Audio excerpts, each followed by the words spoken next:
Olá! Aula de hoje nós vamos falar sobre cinética química. Então nós vamos começar a estudar como é que as reações se processam de forma mais rápida ou mais lenta e quais são os fatores que influenciam a velocidade de uma reação. E a nossa primeira aula vai falar sobre o cálculo da velocidade média de uma reação química qualquer. Antes da gente começar a falar sobre o assunto, a gente tem que entender como é que uma reação química pode acontecer. Então, para que a reação aconteça, e ela aconteça de uma forma mais rápida ou mais lenta, existem alguns fatores que influenciam nesse processo. O primeiro são as colisões eficazes e efetivas entre as partículas. Se não houver colisões, não há reação química. Para isso, tem que ter o contato entre as moléculas reagentes. E para que aconteça o processo de transformação de reagente em produto, é necessário ter energia suficiente para que os reagentes reajam, que é o que nós chamamos de energia de ativação. A rapidez de uma reação, ela depende do caminho a ser percorrido por essa equação, quando a gente representa num gráfico. E existem dois conceitos que estão envolvidos diretamente com a rapidez da reação. O complexo ativado, abreviado pela sigla Ca. Ele é o momento de maior energia da nossa reação, mas também é o momento de maior instabilidade. Então, ele é o pico máximo de energia, onde ocorre a quebra das moléculas, para formar os produtos. E teremos a energia de ativação, representada pela sigla Ea, que é a energia que os reagentes ganham para atingir o valor de complexo ativado. Existe uma fórmula que pode auxiliar no cálculo da energia de ativação, que é complexo ativado, que é o ponto máximo, menos a entalpia dos reagentes, que é o HR. Vamos ver aqui um gráfico. Então, observem que nós temos o HR aqui embaixo e o HP aqui em cima. Então, trata-se de uma reação endotérmica, porque o HP é maior que o HR. Esse ponto aqui em cima, o ponto máximo dessa curva, é o complexo ativado. A energia de ativação é a diferença entre o ponto máximo e o HR. Então, significa que os reagentes têm que ganhar essa quantidade de energia para que a reação química aconteça. Observem o caminho da reação, que é o caminho a ser percorrido. E aí nós temos o ΔH, que é a diferença do HP menos HR. Como é que a gente vai fazer a interpretação de um gráfico de velocidade? Então, às vezes, o gráfico vem esboçado e a gente tem que identificar quem é produto e quem é reagente. Observem que nesse exemplo nós temos uma curva, que é a curva A, que começa no zero, e conforme o tempo passa, o tempo aumenta, a concentração também aumenta. Já a curva B e C, ambas partem do ponto 1, concentração 1 mol por litro, e aí, com o passar do tempo, o tempo aumenta, elas vão diminuindo. Então, o que a gente consegue concluir sobre isso? O A, por ter a sua concentração aumentada com o passar do tempo, é o produto da equação química. E o B e o C, por ter a quantidade diminuindo com o passar do tempo, são os reagentes, porque reagentes são consumidos e produto é produzido. Se a gente observar, entre as duas curvas de reagente, uma delas diminuiu com maior intensidade, que é a curva da substância C. Então, isso indica que a substância C é consumida mais rápida que a B, ou seja, ela é consumida em maior quantidade do que o B. Então, a proporção entre B e C não é igual. Então, poderíamos representar essa equação, por exemplo, como uma unidade de B, 1 mol, reagem com 2 mols de C e forma 1 mol de A. Essa seria a representação genérica dessa equação que nós temos aqui de acordo com o gráfico. Como que nós vamos fazer o cálculo da velocidade de uma reação? Existe uma fórmula. Velocidade é igual ao módulo de ΔQ dividido por ΔT. Esse ΔQ é a variação de quantidade. Então, vai ser a quantidade final menos a quantidade inicial, já que delta significa variação. Por que é quantidade? Essa quantidade pode variar.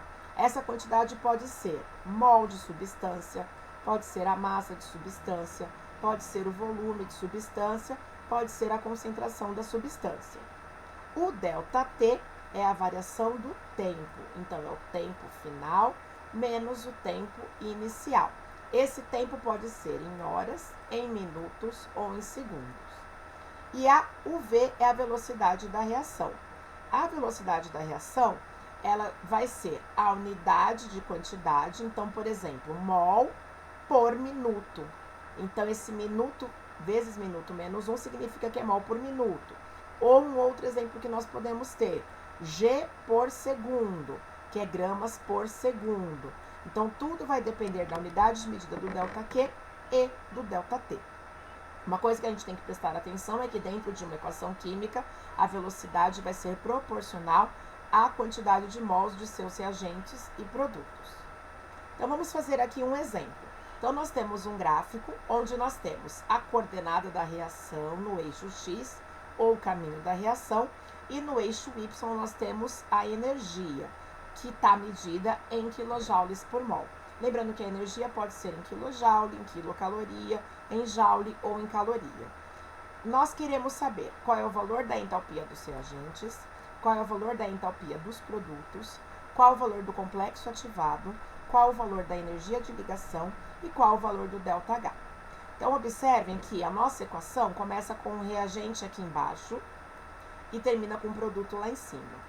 Então, com certeza, podemos afirmar que essa reação é endotérmica, porque o HP é maior que o HR. Então, vamos resolver o item A e o item B. O valor da entalpia dos reagentes, que é o HR. Então, está aqui, ó. Os nossos reagentes começam com 20 kJ. Então, HR, 20 kJ. Eu quero saber o valor da entalpia dos produtos. Então, os produtos estão aqui na linha do 80. Então, o nosso HP equivale a 80 kJ.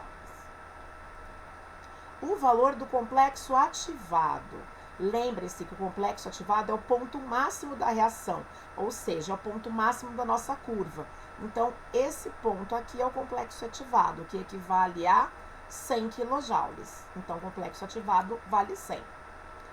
O valor da energia de ativação. Então, nós podemos aplicar a fórmula Ca, que é 100, menos HR, que é 20, ou apenas pensar.